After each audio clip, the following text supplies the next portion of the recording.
지옥으로 일단 여기 앉아있는 영혼부터 지옥에 쓸려갔습니다. 그 후에 그 사람의 인생이 무슨 일이 풀리겠습니까? 자기 이익을 위해서 그래요. 말해도 안 믿거든, 내 말은. 그래도 해야 되는 거 아니에요?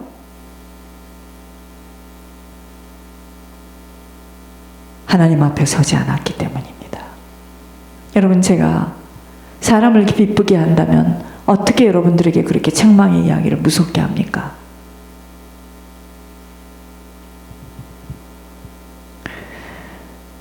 지금은 온 세상이 어수선하며 불안한 시대예요. 지금 우리는 무엇 때문에 살아가는가? 한 주간 깊게 묵상되어져야 합니다. 나의 삶의 목적과 방향이 무엇인가를 점검해 봐야 돼요. 얼마나 양들이 무지하고 어리고 기저귀를 찼다는 것을 내가 비치에 왜 우리 가족만 안 데리고 가세요? 이 말에 나는 기절했습니다. 양들이 이 정도구나. 이 삶의 목적과 방향이 흔들리면 들려지는 일들과 보여지는 일들로 인하여 두렵고 떨릴 수 있어요. 올바른 삶이 가장 큰 재산이라는데 어떻게 하면 올바른 삶으로 살아가고 있는가? 아주 각인돼서 가야 합니다. 오늘 그러기 위해서는 내가 지금 누구를 위해서 살고 있냐? 내가 이 신앙생활을 내가 왜 나를 위해서 하고 있나? 그렇다면 나는 지금 그릇된 삶을 살고 있어요. 내 중심에 지금 뭐가 있냐? 요시 보자. 내가 그냥 팍 꺾어버릴 거야. 그런 마음을 갖고 있다면 그 사람은 잘못된 생각입니다.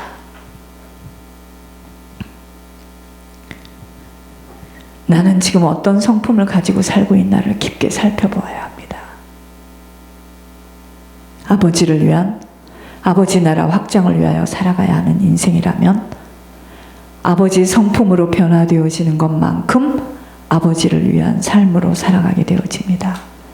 그러므로 치유받아야 할 성품 문제는 급속한 중대차한 문제예요. 치유받아야 돼요. 치유가 안 돼서 아버지의 성품이 아니야. 마귀 성품이지. 얼마만큼 성품이 치유받아 아버지의 성품으로 변화되어지는가에 따라 아버지를 위한 인생으로 살아가게 되기 때문입니다. 여러분, 제가 치유받고 눈과 귀가 열려지니까 나는 빚진 자더라고요. 남편에게도 빚진 자요, 형제에게도 빚진 자요, 부모에게도 빚진 자요, 자녀에게도 빚진 자. 나는 온통 빚진 자더라고요. 제가 제정신으로 산 사람이 아니더라고요. 눈과 귀가 열려지기 시작하니 아버지 성품으로 변화되는 만큼 섬기는 인생을 살아가게 되어집니다. 올바른 인생은요, 섬김이 없이는 불가능하게 되기 때문이에요. 또한 얼마만큼 지상 명령인 나로 인하여 복음이 전파되어지는 영혼들이 구원받아 천국을 가게 되었는지 점검해 보아야 합니다. 지금도 이 일을 위하여 살아가고 있는가를 자세히 살펴보아야 합니다. 그 일을 잘 진행해 나가려면 교회 생활에 성공되어져야 합니다. 육신을 가진 시간에 가장 집중하며 투자할 것은 교회 생활이에요. 아무리 세상적으로 성공한 것처럼 보여져도 교회 생활에 성공하지 못한 자 실패자입니다. 그리스도가 반석으로 그의 인생에 개입되어지지 못했기 때문이에요.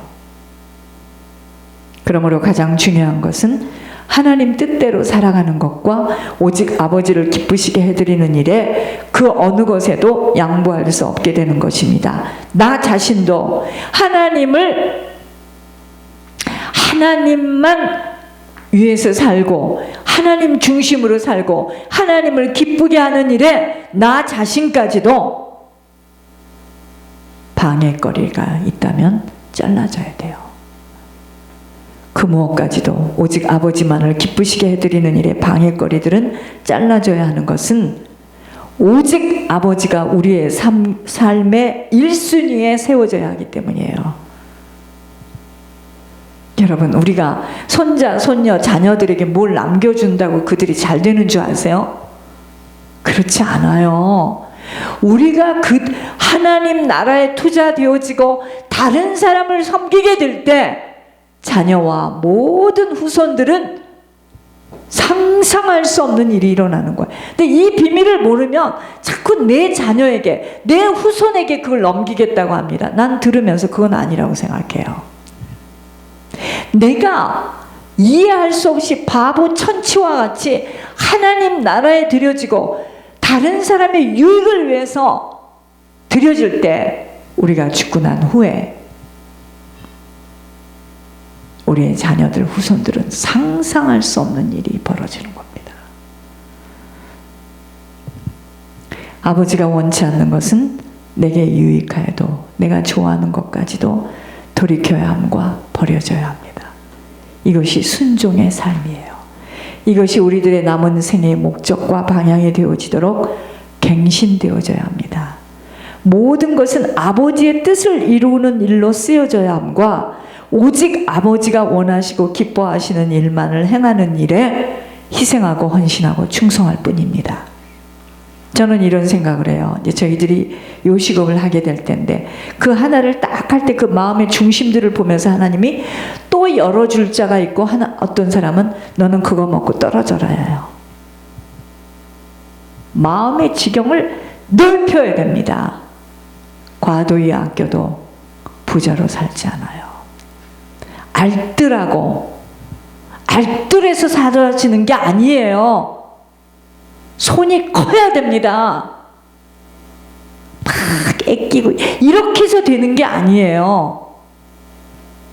이번에 조심스럽게 목사님이 마스크 이야기를 했습니다. 나는 몰라. 나는 그걸 계산할 줄도 모르는데 내 마음에 200개를 보내야지. 그런데 보내고 보니까 이게 정확한 말이야. 자식 셋에 목사님, 그러니까 50개씩 200개 됐잖아. 내가 이게 생각을 한 게 아니에요. 그냥 200개. 그랬더니 그 50개를 가지고 목사님 기강사원 나눈대. 그래서 제가 50개를 더 보낸 겁니다. 여러분, 우리가요, 모르겠어요. 저는 어머니에게 받은 유산이에요. 제가 어릴 때, 아니 남의 집 결혼식에 왜 우리 집에서 피리연을 하냐, 왜 남의 집 사람은 우리 집에 와서 된장 고추장을 저렇게 가져갈까. 동네 사람이 이사를 가면은요, 우리 어머니는 가방을 사가지고 동네 사람한테 줘요. 그냥 조그만 가방이 아니라 큰 가방 있잖아요. 조금 이해가 안 되는 부분이 많이 있었습니다. 제가 다름을 받고 그렇게 어려운 과정을 오면서도 지금도 나는 뭐죠? 그냥 내 속에서, 나 다른 음성은 잘 모르겠는데 기도를 하는데 하나님이 이렇게 해서 부탁을 해서 갈비를 사다 줘라. 막 나는 그런 응답은 너무 정확하게 받는 거예요. 섬기고 싶어 어찌할 바를 몰라 합니다. 다 주고 싶어요. 그러니 여러분들 잘 기다리시기 바랍니다. 여러분들 풍성하게 살면서 마음껏 예물을 올릴 수 있도록, 거기에는 나이도 건강도 관계없어요. 천옥승 권사님 외에는 다 해야 돼. 째째하면 안 됩니다. 덜어놓고 아끼고 이런 거 하지 마세요. 다 마음껏 줘야 돼요. 마음껏 주고 또 주고 또 주고. 제가요, 그 전에 누가 나보고 그래요. 목사님, 딱 박보영 목사하고 똑같은 메시지가. 그러니까 목사님은 그분하고 사역해야 된다. 실제로 제가요, 그분이 우리 교회를 저보고 그랬습니다. 한국에서 3사람만 모이면 나를 부르세요. 뒤집어 놓겠대. 3사람 뒤집어서 뭐한 3사람에 나 4명. 그런데 그 찰나에 제가 거기를 짚지 않고 고 목사님을 내가 짚은 거예요. 그분은 그분대로 얼마든지 아름답게 할 수 있는 거고, 저에게 주신 사명은 목사님을, 누구도 알아보지 못하는 목사님을, 그 자녀를 섬기는 것이 나에게 주신 사명이기 때문에 저와 같이 부족한 자를 하나님께서 종으로 세운 것은 지금 이 때를 위해서이구나. 그래서 저는 숫자에도 연연해하지 않습니다. 섬기고 가면 되는 거예요. 여러분, 우리들이요, 마음이 커야 됩니다. 애끼면 안 돼요. 저는 더욱더 섬김이 얼마나 중요하다는 것을 알기 때문에 난 나를 위해서 뭘 쓰고 싶지가 않아요. 본래도 그랬지만. 나 외에는 장모님까지도 다 섬김의 대상일 뿐이야. 섬겨야지 갑니다, 천국은. 섬기지 않고는 자신 있게 말씀드릴게요, 못 가요. 섬겨야 갑니다. 그러려면 나를 완전히 깨 박살을 내야 돼요. 내 좋아하는 것, 나에게 유익한 것, 그런 생각 자체는 천국을 갈 수가 없어요. 아셔야 됩니다. 모든 사람을 품어야 되고 그 사람을 일으켜야 돼요. 그 사람을 일으키려면 어떻게 하죠? 그 사람 좋아하는 대로만 할 수가 없어요. 그 사람을 일으켜야 됩니다. 나를 만난 사람은 성공해야 돼요. 영육으로 성공해야 돼요. 이자가 천국을 가는 겁니다. 자, 교회 소식을 보겠습니다. 이거 하나님이 쓰게 하셨으니까 시험